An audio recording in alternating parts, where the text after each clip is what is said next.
Hey, what's up guys, this is Devaditya here from the Tech Taxi, and today we are going to be doing an unboxing and a quick overview followed by my initial impressions for the Boatstone 1500. So without wasting any further time, let's quickly begin. So starting at the very first, we can see the box of the Boatstone 1500. I had to open it earlier because I needed to check whether all of the contents are okay or not. So here are the features of the Boatstone 1500. We get 40 watts of output, we get a carry strap, we get wireless calling, we get a durable rugged design like on the JBL Extreme 2, we get 4000 mAh battery, we get dual passive radiators, IPX6 water resistance rating, TWS pairing, Bluetooth auxiliary output input, and a USB playback. The MRP is quoted at 12,990, but it is available for 6,990 exclusively on Flipkart. I'll leave the link in the description box down below. If you want to purchase, then do check it out. It will surely help out my channel. So opening up the box itself, we get some tracing paper kind of thing, and then again it's packed up whole in a thermocol thing. Well, the unboxing experience is not at all premium like we had on the JBL Extreme 2. Anyways, we get the white box over here. Inside the box we get some boat pamphlets followed by a USB Type-C charging cable. Then again we get the carrying strap and an aux cable, the warranty card, some more boat pamphlets. That's all. So let's just quickly remove all of this and getting to the speaker itself. So this is the thermocol box. The speaker is wrapped up in some kind of a soft plastic, and that's good because it won't get any scratches or anything during the transit. Let me open it up. So the design is almost the replicate of the JBL Extreme or the Extreme 2. We get those dual passive radiators on the sides, and we get the rating and other things printed out at the bottom. So let us now quickly move on to the overview of the Boatstone 1500. So we can get to see the same rugged mesh cover style like we have seen earlier on the JBL Extreme and the JBL Extreme 2. So this material is very rugged and won't give up on you easily. That's a good choice of material. So at the very top we get to see the power button followed by the volume minus, then again the play, pause and call accepting buttons, and the volume plus button. So all these buttons are very plasticky and don't have the premium feel in them. I don't know why. So we get to see all the information printed down at the bottom below. We get like 70mm drivers and other things like output 2 into 20 watts, that's 40 watts, and DC 5 volt IN, that's all. So the ports and other things are placed down at the bottom, covered by this rubber style flap. So you have that USB for USB playback and not for charging the device. You have the C-type charging for charging the speaker itself. We have the small hole for resetting, and the bigger hole is your aux in.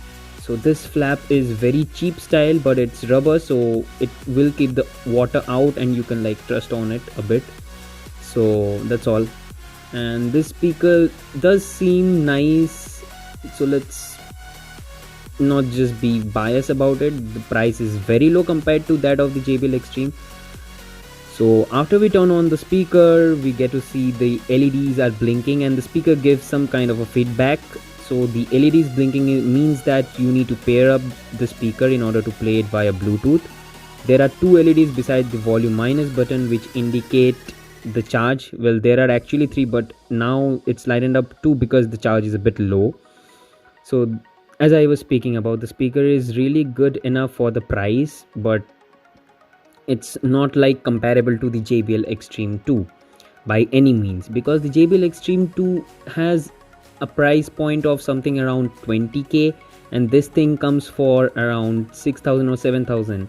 Well, the dual passive radiators are still good, but they are made up of plastic with the boat logo of metal, and that's pretty much it. So we will now move up to the audio test. So put on your headphones or earphones, and I'd be using binaural microphones for recording the audio.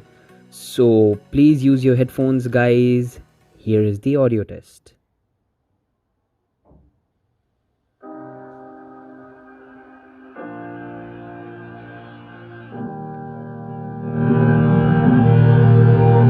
Every time we say goodbye,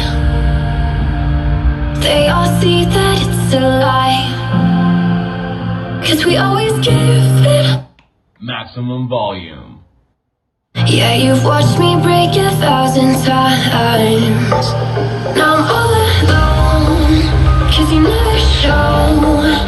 You say you will, but then you don't.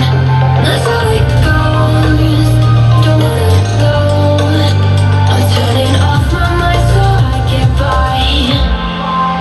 I just wanna be happy, happy now.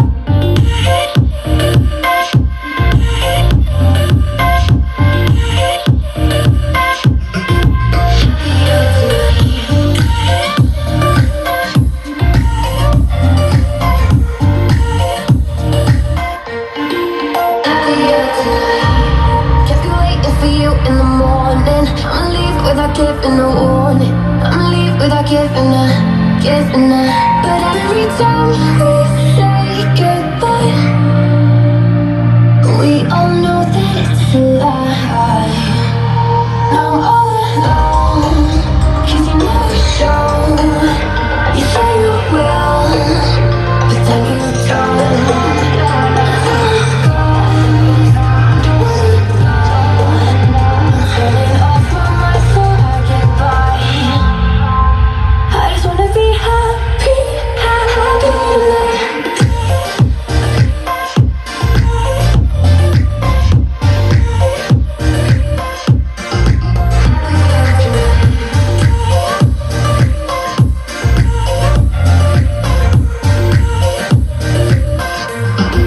Happier tonight. Kept me waiting for you in the morning.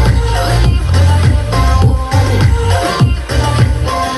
I'ma leave without giving a. That was all for the audio test, and let's just now move on to my initial impressions for the both Stone 1500.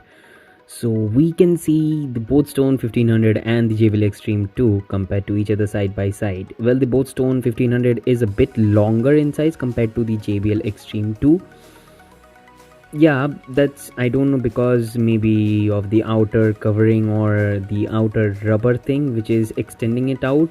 Well, it's a nice speaker for the price, so if you really are tight on a budget and you want to go for a 40-watt speaker, then it's good to go with it. Has got some good amount of bass and thing, but yeah, don't expect something like which you get on the JBL Extreme 2. Well, because that's what matters. Research and development, price point, everything matters. Battery backup isn't that great. You will be good for about 2 hours of playback time with 100% volume. Yeah, that's pretty much it. So stay tuned for my next video. Do like the video if you liked it, and do let me know if you want a comparison, means a sound comparison between the JBL Extreme 2 and the both Stone 1500. Well, that's pretty much it, guys. Subscribe to the channel. Till then, bye bye.